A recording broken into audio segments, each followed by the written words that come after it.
So, we're going to talk a lot today about the emotional guidance system because that is your key to getting to wherever you want to be. If you make a decision that wherever you are, it is your dominant intent to find a feeling that feels even a little bit better. Today, no matter where I'm going, no matter what I'm doing, no matter who I'm doing it with, it is my dominant intent to look for that which I'm wanting to see. If you make a decision that you want to find the best feeling thought that you have access to, now those are key words, not the best feeling thought that has ever been thought by anybody, not the best feeling thought that you have ever thought, but the best feeling thought that you have access to right now. So think about it. Let's say that something has happened. Maybe it's unusual, but it happened and you're aware of it and you are feeling this strong grief or despair. You are feeling this suffocating feeling. You almost can't catch your breath. It even makes you feel claustrophobic. And someone says, boy, you're really in a funk. You need to get over it. And you want to say, I would just rather kill you.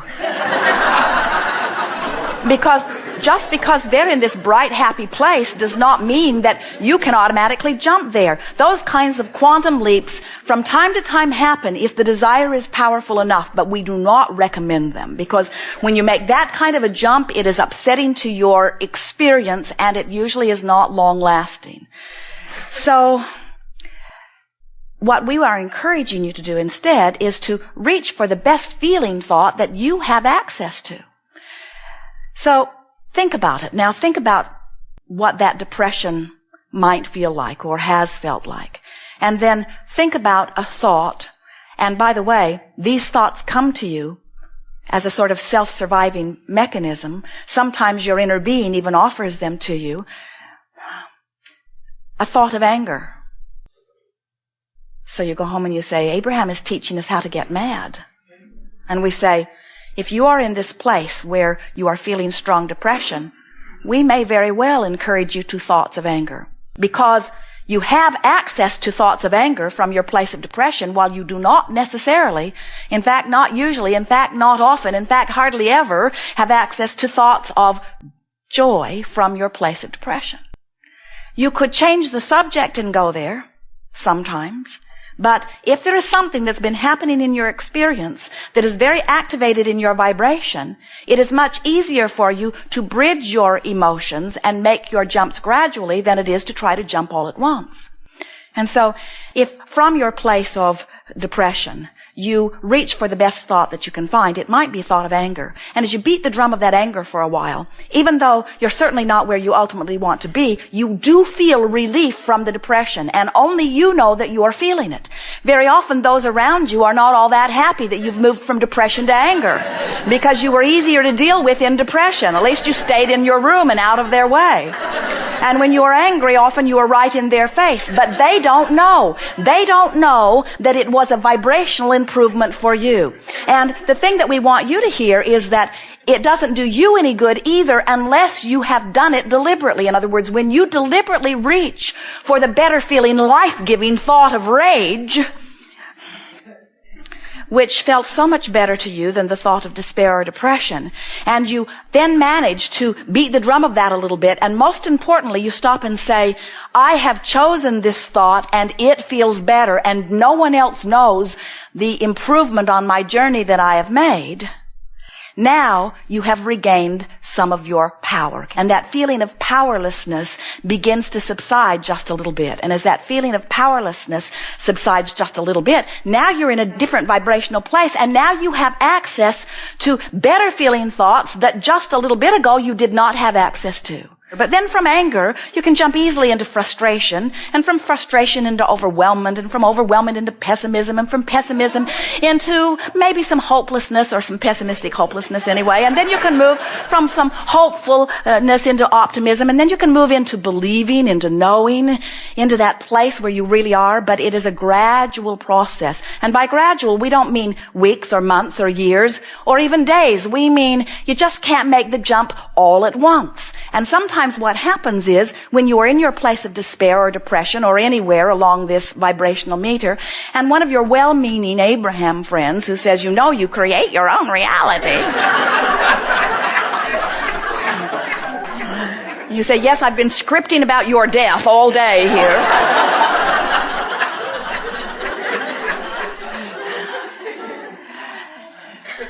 That friend, no matter where they are, does not know what your vibrational content is. You are the only one that knows that you've made improvement. As Jerry and Esther go across the desert, quite often they go from Phoenix to San Diego, and about halfway between Phoenix and San Diego is Yuma, Arizona. And when Jerry and Esther would discover that they are in Yuma, they do not just pull off the side of the road and cry because they are not in San Diego. In other words, they understand. They don't get so upset that they're not where they want to be that they get disoriented and just turn around and go back to Phoenix. Because that journey is quantifiable. In other words, it's easy to understand the distance between Phoenix and San Diego. And so it's easy to understand, let's see, if my destination is San Diego and I'm facing in the direction of San Diego and I keep going, it is reasonable to expect that I would get there. And the same thing is true of everything that you want, no matter what it is, whether it is a lover, whether it's an improved relationship, whether it is more money, whether it is a different body condition. It does not matter where you are. The distance from where you are to where you want to be is quantifiable once you understand when you're facing the right direction. When you understand that this thought does feel better than whatever thought and feeling that you had before, now you have gained control, and now you can tell which direction you're going. Depending on different subjects, you might have different emotional set points. Relative to finances, you might feel very comfortable. Relative to your body, you might be in despair. Relative to your relationship, you might be feeling better. In other words, different subjects activate within you different vibrational ranges. But the whole, the sort of sum total, the sort of averaging out of what your vibration is, which is really the sum total, the averaging out of the thoughts that you're thinking during a day, let's say, that equals your point of attraction. And your point of attraction is what is manifesting in your experience. And so we want you to become very aware of the way you feel, but we don't want the way you feel to frighten you, because we want you to understand that just like going from Phoenix to San Diego, that once you are aware of what an improved feeling feels like, and once you are factoring out what everybody else thinks about it, then your guidance system will work for you. Sometimes we see you in depression, and that self-survival instinct of anger will come over you, and you will feel so much better, and then you'll meet a friend or a therapist or a counselor or a mate or some well-meaning person who says, you know, that anger is not good for you. You should do something about that anger. And then you just end up right back in despair. So you go from depression or despair, depression to anger, depression to anger, depression to anger, depression to anger, Phoenix to Yuma, Phoenix to Yuma, Phoenix to Yuma, Phoenix to Yuma. You're sort of lost in the desert. And what we want you to say instead is, I didn't get here to this angry, hateful place by accident. Some of you are having a little bit of difficulty with this dialogue because you have sat in seminars or listened to tapes where someone has sat in the hot seat and Abraham has refused to let them carry on about something that was bothering them. In other words, we were encouraging them to give us better sounding words, to try to make the best of it, to pivot, to let's do a book of positive aspects. And so this sounds very odd for us to be really rooting for you to move into rage and anger. But we want you to understand it depends upon where you are when we begin on the emotional scale. In other words, if you're frustrated over something, we're certainly not going to coach you back into the vibration of anger. That's going in the wrong direction.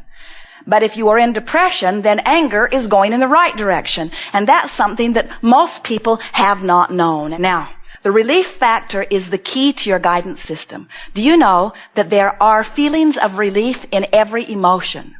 You can even find relief in what you would call ecstasy. In your physical body, it's hard to feel those incremental vibrational differences, but even from your non-physical perspective, there are degrees of ecstasy. In other words, you can find relief in every single emotional stance or everywhere along the emotional spectrum because we are evolving beings. It is getting bigger and better. The universe is expanding and our capacity to feel joy is expanding also. We want you to stop beating up on yourself about wherever you are and about however you've been feeling. And we want you to make a decision to factor out anything that's outside of you because they don't know. They don't know. Your emotions are giving you the information about who you really are and where you are right now. Your emotions are giving you information about the vibrational variation between your habit of thought and the vibration of the desire that you've launched. Your new mantra is, I'm going to make the best of this. Whatever it is, I'm going to make the best of this. I'm going to make the best of this. Sometimes we see you. You're not making the best of it. Esther catches herself and laughs. She will find herself in a place she does not want to be, and instead of making the best of it, she will deliberately make the worst of it. Because she has a point to make. When you are in a place different from where you want to be, and you're making the worst of it, the reason that you do it is because every fiber of your being knows that you are loved and knows that you are blessed and knows that it is supposed to be good for you. And when in some moment it is not being good for you, you sort of go berserk on some level. And then you want to sort of explain why you're not where at many levels you know you should be. And what we want to say to you is give that up. You don't have to explain anything to anyone. The only thing that is important is your awareness that this thought does give you incremental relief from the thoughts that you were thinking earlier. And when you notice the relief, no matter how great or small it is, take it and pat yourself on the back. And in the same moment, you will regain your feeling of empowerment. And remember, this emotional scale is all about the feeling of connection to who you are and empowerment, all the way down to that feeling of disempowerment. So then when you think about those emotions that are down here at these lower registers, and you think about despair, you think about grief, you think about fear, aren't they all about disempowerment? In other words, whenever you say, I'm afraid of something, isn't it the feeling of being out of control? Isn't it the feeling of something that you definitely don't want to happen, but there's something that's out of your ability to do anything about it? Isn't that what that feeling is? And don't all of those emotions that are on that negative end of the scale, and that's a tricky thing to say because the graduations are so steady, but you get the sense of what we are talking about. Don't they feel empty? Doesn't fear feel empty? Anger, doesn't it feel empty? And it is, because it is you disallowing who you really are to flow. Now you know everything we know. We are eager to talk with you about anything that is important to you. You will discover a delicious unfolding. Sometimes we will not call you to the chair, but we will answer your question just the same. For everything that you are wanting to know, we are fully aware of. Sometimes we will ask a representative on your behalf to come and ask your question. And when that happens, it is really of benefit to you because you are actually more likely to allow the receiving of the answer if you are not in the mode of beating the drum of the question quite so much. This is really co-creating at its best. It is our anticipation that we will together literally take thought beyond that which it has been before. We have enjoyed this interaction immensely.